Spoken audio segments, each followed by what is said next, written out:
the Storykeeper's Library proudly presents The Valley of Spiders by H.G. Wells, read by Peter Yearsley. Towards midday, the three pursuers came abruptly round a bend in the torrent's bed upon the sight of a very broad and spacious valley. The difficult and winding trench of pebbles along which they had tracked the fugitives for so long expanded to a broad slope, and with a common impulse the three men left the trail and rode to a little eminence set with olive dun trees, and there halted, the two others, as became them, a little behind the man with the silver-studded bridle. For a space they scanned the great expanse below them with eager eyes. It spread remoter and remoter, with only a few clusters of sere thorn bushes here and there, and the dim suggestions of some now waterless ravine to break its desolation of yellow grass. Its purple distances melted at last into the bluish slopes of the further hills, hills it might be of a greener kind, and above them, invisibly supported, and seeming indeed to hang in the blue, were the snow-clad summits of mountains that grew larger and bolder to the northwestward as the sides of the valley drew together, and westward the valley opened until a distant darkness under the sky told where the forests began. But the three men looked neither east nor west, but only steadfastly across the valley. The gaunt man with the scarred lip was the first to speak. "Nowhere," he said, with a sigh of disappointment in his voice. "But after all they had a full day's start." "They don't know we're after them," said the little man on the white horse. "She would know," said the leader bitterly, as if speaking to himself. "Even then they can't go fast. They've got no beast but the mule, and all today the girl's foot has been bleeding." The man with the silver bridle flashed a quick intensity of rage on him. "Do you think I haven't seen that?" he snarled. "It helps, anyhow," whispered the little man to himself. The gaunt man with the scarred lip stared impassively. "They can't be over the valley," he said, "if we ride hard." He glanced at the white horse and paused. "Curse all white horses," said the man with the silver bridle, and turned to scan the beast his curse included. The little man looked down between the melancholy ears of his steed. "I did my best," he said.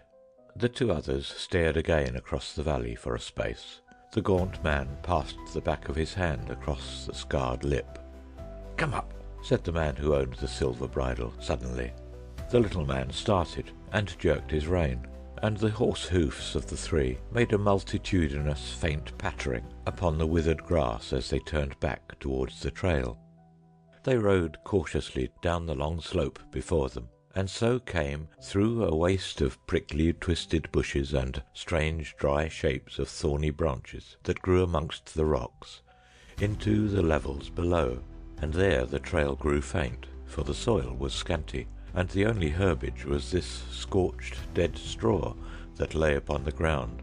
Still, by hard scanning, by leaning beside the horses' necks and pausing ever and again, even these white men could contrive to follow after their prey. There were trodden places, bent and broken blades of the coarse grass, and ever and again the sufficient intimation of a footmark, and once the leader saw a brown smear of blood where the half-caste girl may have trod, and at that, under his breath, he cursed her for a fool. The gaunt man checked his leader's tracking, and the little man on the white horse rode behind, a man lost in a dream. They rode one after another. The man with the silver bridle led the way, and they spoke never a word. After a time it came to the little man on the white horse that the world was very still. He started out of his dream. Besides the little noises of their horses and equipment, the whole great valley kept the brooding quiet of a painted scene. Before him went his master and his fellow, each intently leaning forward to the left, each impassively moving with the paces of his horse. Their shadows went before them, still, noiseless, tapering attendants, and nearer, a crouched, cool shape was his own. He looked about him. What was it had gone? Then he remembered the reverberation from the banks of the gorge, and the perpetual accompaniments of shifting, jostling pebbles, and moreover there was no breeze. That was it. What a vast, still place it was. A monotonous afternoon slumber, and the sky, open and blank, except for a sombre veil of haze that had gathered in the upper valley. He straightened his back, fretted with his bridle, puckered his lips to whistle, and simply sighed. He turned in his saddle for a time, and stared at the throat of the mountain gorge out of which they had come. Blank, blank slopes on either side, with never a sign of a decent beast or tree, much less a man. What a land it was! What a wilderness! He dropped again into his former pose. It filled him with a momentary pleasure to see a wry stick of purple-black flash out in the form of a snake and vanish amidst the brown. After all, the infernal valley was alive. And then, to rejoice him still more, came a little breath across his face, a whisper that came and went, the faintest inclination of a stiff, black-antlered bush upon a little crest, the first intimations of a possible breeze. Idly he wetted his finger and held it up. He pulled up sharply to avoid a collision with the gaunt man, who had stopped at fault upon the trail. Just at that guilty moment he caught his master's eye looking towards him. For a time he forced an interest in the tracking. Then, as they rode on again, he studied his master's shadow and hat and shoulder, appearing and disappearing behind the gaunt man's nearer contours. They had ridden 4 days out of the very limits of the world into this desolate place, short of water, with nothing but a strip of dried meat under their saddles, over rocks and mountains where surely none but these fugitives had ever been before. For that! And all this was for a girl, a mere wilful child, and the man had whole cityfuls of people to do his basest bidding. Girls, women. Why, in the name of passionate folly, this one in particular? Asked the little man, and scowled at the world, and licked his parched lips with a blackened tongue. It was the way of the master, and that was all he knew, just because she sought to evade him. His eye caught a whole row of high-plumed canes, bending in unison, and then the tails of silk that hung before his neck flapped and fell. The breeze was growing stronger. Somehow it took the stiff stillness out of things, and that was well. "Hello," said the gaunt man. All three stopped abruptly. "What?" asked the master. "What?" "Over there," said the gaunt man, pointing up the valley. "What?" "Something coming towards us." And as he spoke, a yellow animal crested a rise and came bearing down upon them. It was a big wild dog, coming before the wind, tongue out, at a steady pace, and running with such an intensity of purpose that he did not seem to see the horseman he approached. He ran with his nose up, following, it was plain, neither scent nor quarry. As he drew nearer, the little man felt for his sword. "He's mad," said the gaunt rider. "Shout," said the little man, and shouted. The dog came on. Then, when the little man's blade was already out, it swerved aside and went panting by them and past. The eyes of the little man followed its flight. There was no foam, he said. For a space, the man with the silver-studded bridle stared up the valley. "Oh, come on," he cried at last. "What does it matter?" and jerked his horse into movement again. The little man left the insoluble mystery of a dog that fled from nothing but the wind, and lapsed into profound musings on human character. "Come on," he whispered to himself. "Why should it be given to one man to say 'come on' with that stupendous violence of effect? Always, all his life, the man with the silver bridle has been saying that. If I said it," thought the little man. But people marvelled when the master was disobeyed even in the wildest things. This half-caste girl seemed to him, seemed to everyone, mad, blasphemous almost. The little man, by way of comparison, reflected on the gaunt rider with the scarred lip, as stalwart as his master, as brave, and indeed perhaps braver, and yet for him there was obedience, nothing but to give obedience, duly and stoutly. Certain sensations of the hands and knees called the little man back to more immediate things. He became aware of something. He rode up beside his gaunt fellow. "Do you notice the horses?" he said in an undertone. The gaunt face looked interrogation. "They don't like this wind," said the little man, and dropped behind as the man with the silver bridle turned upon him. "It's all right," said the gaunt-faced man. They rode on again for a space in silence. The foremost two rode downcast upon the trail. The hindmost man watched the haze that crept down the vastness of the valley, nearer and nearer, and noted how the wind grew in strength moment by moment. Far away on the left he saw a line of dark bulks, wild hog perhaps, galloping down the valley, but of that he said nothing, nor did he remark again upon the uneasiness of the horses. And then he saw first one and then a second great white ball, a great shining white ball like a gigantic head of thistledown, that drove before the wind athwart the path. These balls soared high in the air, and dropped and rose again, and caught for a moment, and hurried on and past. But at the sight of them the restlessness of the horses increased. Then presently he saw that more of these drifting globes, and then soon very many more, were hurrying towards him down the valley. They became aware of a squealing. Athwart the path a huge boar rushed, turning his head but for one instant to glance at them, and then hurling on down the valley again. And at that all three stopped and sat in their saddles, staring into the thickening haze that was coming upon them. "If it were not for this thistledown," began the leader. But now a big globe came drifting past within a score of yards of them. It was really not an even sphere at all, but a vast, soft, ragged, filmy thing, a sheet gathered by the corners, an aerial jellyfish as it were, but rolling over and over as it advanced, and trailing long cobwebby threads and streamers that floated in its wake. "It isn't thistledown," said the little man. "I don't like the stuff," said the gaunt man, and they looked at one another. "Curse it!" cried the leader. "The air's full of it up there. If it keeps on at this pace long, it will stop us altogether." An instinctive feeling, such as lines out a herd of deer at the approach of some ambiguous thing, prompted them to turn their horses to the wind, ride forward for a few paces, and stare at that advancing multitude of floating masses.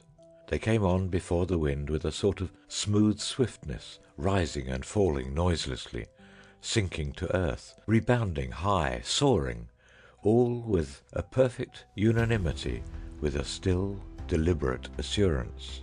Right and left of the horsemen, the pioneers of this strange army passed.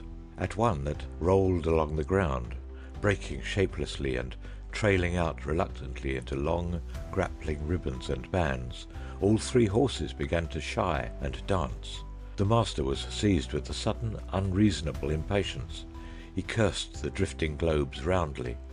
"Get on!" he cried. "Get on! What do these things matter? How can they matter? Back to the trail!" He fell swearing at his horse, and sawed the bit across its mouth. He shouted aloud with rage. "I will follow that trail, I tell you!" he cried. "Where is the trail?" He gripped the bridle of his prancing horse and searched amidst the grass. A long and clinging thread fell across his face. A grey streamer dropped about his bridle arm. Some big active thing with many legs ran down the back of his head.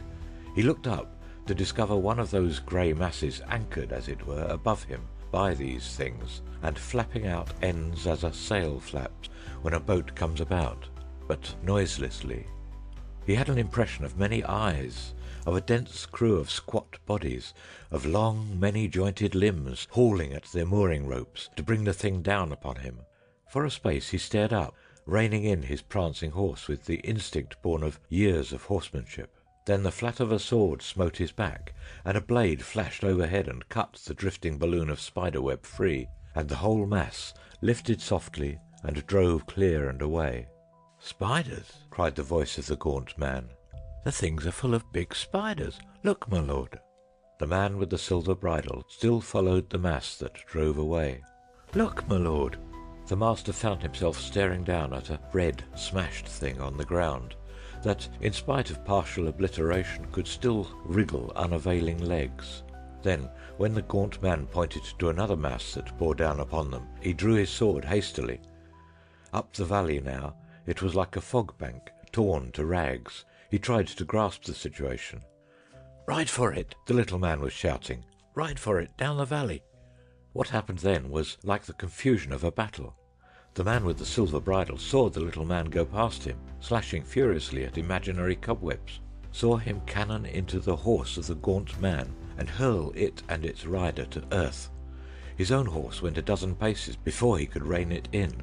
Then he looked up to avoid imaginary dangers, and then back again to see a horse rolling on the ground, the gaunt man standing and slashing over it at a rent and fluttering mass of grey that streamed and wrapped about them both, and thick and fast as thistledown on waste land on a windy day in July, the cobweb masses were coming on.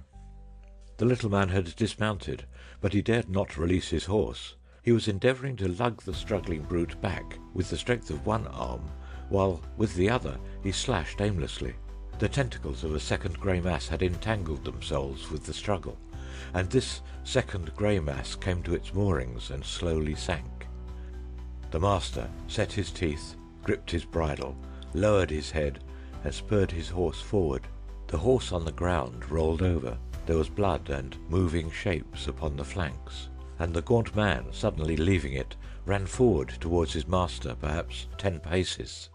His legs were swathed and encumbered with grey. He made ineffectual movements with his sword.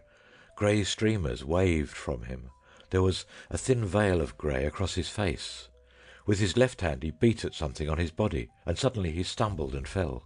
He struggled to rise, and fell again, and suddenly, horribly, began to howl.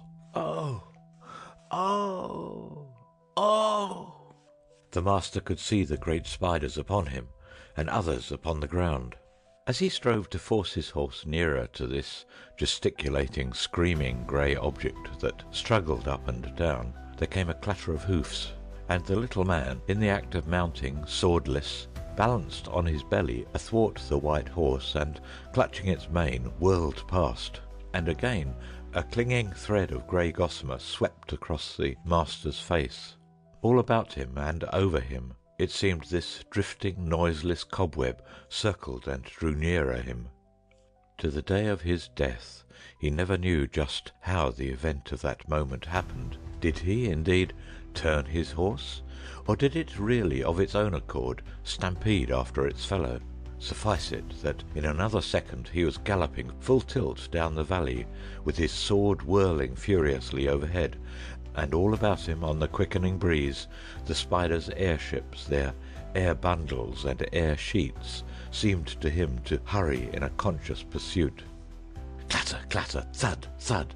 The man with the silver bridle rode, heedless of his direction, with his fearful face looking up, now right, now left, and his sword arm ready to slash, and a few hundred yards ahead of him, with a tail of torn cobweb trailing behind him, rode the little man on the white horse, still but imperfectly in the saddle. The reeds bent before them, the wind blew fresh and strong. Over his shoulder the master could see the webs hurrying to overtake. He was so intent to escape the spiders' webs that only as his horse gathered together for a leap did he realize the ravine ahead, and then he realized it only to misunderstand and interfere. He was leaning forward on his horse's neck, and sat up and back all too late. But if in his excitement he had failed to leap, at any rate he had not forgotten how to fall. He was horseman again in mid-air. He came off clear with a mere bruise upon his shoulder, and his horse rolled, kicking spasmodic legs, and lay still. But the master's sword drove its point into the hard soil and snapped clean across, as though chance refused him any longer as her knight, and the splintered end missed his face by an inch or so. He was on his feet in a moment, breathlessly scanning the on-rushing spider webs. For a moment he was minded to run, and then thought of the ravine and turned back. He ran aside once to dodge one drifting terror, and then he was swiftly clambering down the precipitous sides and out of the touch of the gale. There, under the lee of the dry torrent's steeper banks, he might crouch and watch these strange grey masses pass and pass in safety till the wind fell and it became possible to escape. And there, for a long time, he crouched, watching the strange grey ragged masses trail their streamers across his narrowed sky. Once a stray spider fell into the ravine close beside him. A full foot it measured from leg to leg, and its body was half a man's hand. And after he had watched its monstrous alacrity of search and escape for a little while, and tempted it to bite his broken sword, he lifted up his iron-heeled boot and smashed it into a pulp. He swore as he did so, and for a time sought up and down for another. Then, presently, when he was surer these spider swarms could not drop into the ravine, he found a place where he could sit down, and sat, and fell into deep thought, and began, after his manner, to gnaw his knuckles and bite his nails. And from this he was moved by the coming of the man with the white horse. He heard him long before he saw him, as a clattering of hoofs, stumbling footsteps, and a reassuring voice. Then the little man appeared, a rueful figure, still with a tail of white cobweb trailing behind him. They approached each other without speaking, without a salutation. The little man was fatigued, and shamed to the pitch of hopeless bitterness, and came to a stop at last, face to face with his seated master. The latter winced a little under his dependent's eye. "Well," he said at last, with no pretence of authority, "you left him?" "My horse bolted." "I know, so did mine." He laughed at his master mirthlessly. "I say my horse bolted," said the man who once had a silver-studded bridle. "Cowards both," said the little man. The other gnawed his knuckle through some meditative moments, with his eye on his inferior. "Don't call me a coward," he said at length. "You are a coward, like myself." "A coward, possibly. There is a limit beyond which every man must fear. That I have learnt at last, but not like yourself. That is where the difference comes in." "I never could have dreamt you would have left him. He saved your life 2 minutes before. Why are you our lord?" The master gnawed his knuckles again, and his countenance was dark. "No man calls me a coward," he said. "No, a broken sword is better than none. One spavined white horse cannot be expected to carry 2 men a 4 days' journey. I hate white horses, but this time it cannot be helped. You begin to understand me? I perceive that you are minded, on the strength of what you've seen and fancy, to taint my reputation. It is men of your sort who unmake kings. Beside which, I never liked you." "My lord," said the little man. "No," said the master. "No." He stood up sharply as the little man moved. For a minute, perhaps, they faced one another. Overhead, the spider's balls went driving. There was a quick movement among the pebbles, a running of feet, a cry of despair, and a gasp and a blow. Towards nightfall, the wind fell, the sun set in a calm serenity, and the man who had once possessed the silver bridle came at last very cautiously and by an easy slope out of the ravine again. But now he led the white horse that had once belonged to the little man. He would have gone back to his horse to get his silver-mounted bridle again, but he feared night and a quickening breeze might still find him in the valley, and besides, he disliked greatly to think he might discover his horse all swathed in cobwebs, and perhaps unpleasantly eaten. And as he thought of those cobwebs, and of all the dangers he had been through, and the manner in which he had been preserved that day, his hand sought a little reliquary that hung about his neck, and he clasped it for a moment with heartfelt gratitude. As he did so, his eyes went across the valley. "I was hot with passion," he said, "and now she has met her reward. They also, no doubt." And behold, far away out of the wooded slopes across the valley, but in the clearness of the sunset, distinct and unmistakable, he saw a little spire of smoke. At that, his expression of serene resignation changed to an amazed anger. Smoke? He turned the head of the white horse about, and hesitated, and as he did so, a little rustle of air went through the grass about him. Far away, upon some reeds, swayed a tattered sheet of grey. He looked at the cobwebs, he looked at the smoke. Perhaps, after all, it is not them, he said at last. But he knew better. After he had stared at the smoke for some time, he mounted the white horse. As he rode, he picked his way amidst stranded masses of web. For some reason, there were many dead spiders on the ground, and those that lived feasted guiltily on their fellows. At the sound of his horse's hoofs, they fled. Their time had passed. From the ground, without either a wind to carry them or a winding sheet ready, these things, for all their poison, could do him little evil. He flicked with his belt at those he fancied came too near. Once, where a number ran together over a bare place, he was minded to dismount and trample them with his boots, but this impulse he overcame.